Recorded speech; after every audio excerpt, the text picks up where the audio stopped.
Any player with more than 5 hours of playing will know not to waste any time on a level.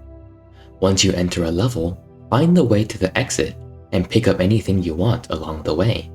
Sightseers and new players learn pretty quickly that spending longer than 2 minutes and 30 seconds on a level would cause a ghost to come haunt the player. And when the ghost touches the player is immediately killed, regardless of how much health the player has. And the worst part is, this ghost is totally invulnerable.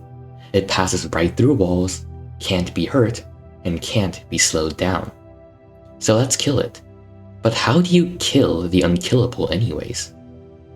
Welcome to the Spelunker's Guide, where we break down bugs and glitches in the indie masterpiece Spelunky. And I'm Contramuffin. Let's get started. Setting aside the irony that we're going to try to kill something that's already dead, there's a huge challenge here. The ghost is supposed to be invincible. How do we kill something like that? Well, the key here is it's supposed to be invincible. In reality, it's not. To understand why, we need to talk a bit about a programming concept called inheritance. Let me demonstrate what inheritance means. Let's imagine that we're trying to make a game, and there are many enemy types that we have to design. If you have the time and patience, then you certainly could design each enemy individually. But what if we don't have that sort of time to spare? In that case, we can save some time by making several assumptions in order to simplify our work. For instance, we can assume that all enemies must have health, must have a way to attack, must have a way to move, and so on and so forth. These are all fairly reasonable things that we can assume that all enemies must have. So in order to simplify our work, we can make an enemy template that contains everything we assume that all enemies should have. Then, for each enemy, all we have to do is copy the enemy template, then fill in the blanks to make each enemy unique. This concept, where we make a blank template, then fill in the blanks, is called inheritance, and each enemy is said to have inherited from the template.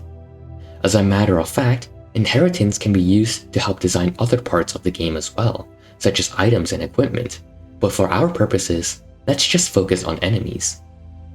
As far as we can tell, Spelunky uses this inheritance system for its enemies. This means that all enemies must have a way to move, a way to attack, and most importantly, it must have health and must have a way to die. The ghost inherits from the enemy template, which means that it must also have health, and it must also have a way to die. Derek Yu, the creator of Spelunky, gave the ghost 9,999 health.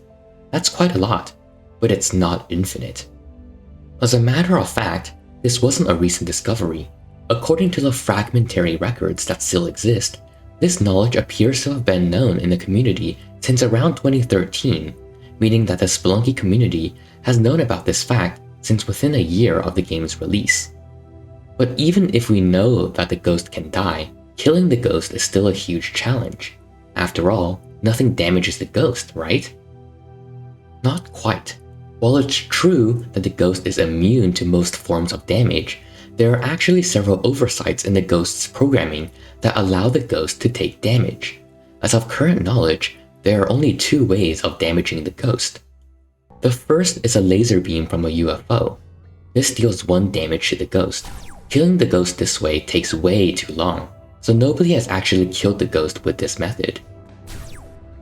And the second is a lava pool. Entering the lava deals 99 damage to the ghost. Killing the ghost this way still takes a long time, but it's much faster than killing the ghost with a UFO. As a matter of fact, several people have actually done it before. This was first demonstrated by Bananasaurus Rex on November 28, 2013, and this method remains a really useful way of getting rid of the ghost. There is actually a third way of killing the ghost, and this involves baiting the ghost to enter the abyss.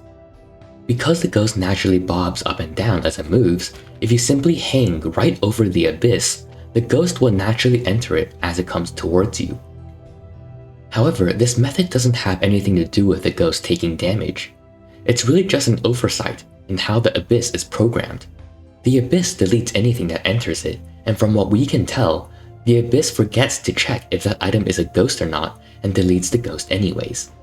Nevertheless, if you happen to be in the ice caves, this is the fastest way of getting rid of the ghost. And these are the only 3 ways that we know of that can kill the ghost. While the ghost death is relatively simple as far as glitches are concerned, killing the ghost allows the player to spend as long as they want on the level, which means that the ghost death is a pathway to much more complex glitches, which can take longer than 2 minutes and 30 seconds to set up. We'll get to some of those glitches in a future video. So that's all you need to know about killing the ghost. The Spelunker's guide documents are much easier to maintain and keep updated than a video, so check it out if you're curious about the other glitches that we know of. As well, I've linked the Spelunker's guide document to the ghost death in the description. Otherwise, if you have questions or comments, feel free to send a comment down in the comments section below. Good luck, and happy spelunking!